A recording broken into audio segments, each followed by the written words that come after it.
પાટીદાર અનામત આંદોલન સમયે યુવાનો પર અનેક ગંભીર કેસો થયા હતા.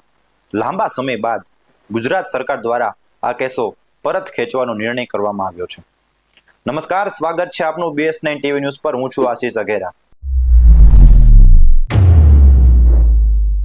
પાટીદાર આંદોલન સમયે થયેલા કેસ પરત ખેંચાતા પાટીદાર સમાજના દીકરા દીકરીઓને ન્યાય મળ્યો છે.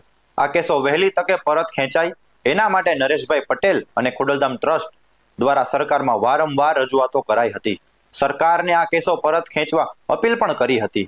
આ કેસ પરત ખેંચાતા ખોડલધામ ટ્રસ્ટના ચેરમેન નરેશભાઈ પટેલ એ શું કહ્યું, આવો સાંભળીએ. આપ સૌને મારા જય માં ખોડલ.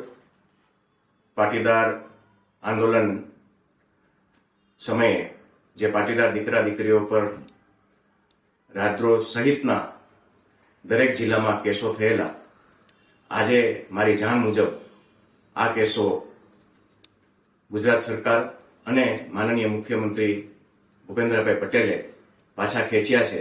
તે બદલ ખોડલધામ ટ્રસ્ટ મુખ્યમંત્રીશ્રીનો ખૂબ ખૂબ આભાર માને છે.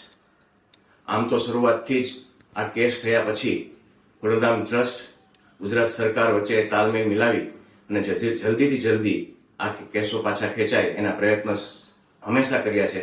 અને આજે એનું પરિણામ મળતા ફરીથી મુખ્યમંત્રીશ્રીનો આભાર માનું છું અને આ બધા દીકરા દીકરીઓને ખૂબ રાહત મળશે એવી લાગણી સાથે આપ સૌને મારા જય માં ખોડલ. ઉલ્લેખનીય છે કે ખોડલધામ ટ્રસ્ટ સતત દીકરા દીકરીનો ન્યાય મળે તે માટે કાર્યરત હતું, જેનું ફળ આજે મળ્યું છે. રાજદ્રોહ સહિતના આ 14 કેસ પરત ખેંચાતા નરેશભાઈ પટેલે સરકારનો આભાર પણ માન્યો હતો અને લાગણી અનુભવી હતી. આવા જ વધુ અહેવાલ જોવા માટે અમારી ચેનલને લાઈક કરો, સબસ્ક્રાઇબ કરો અને શેર કરો.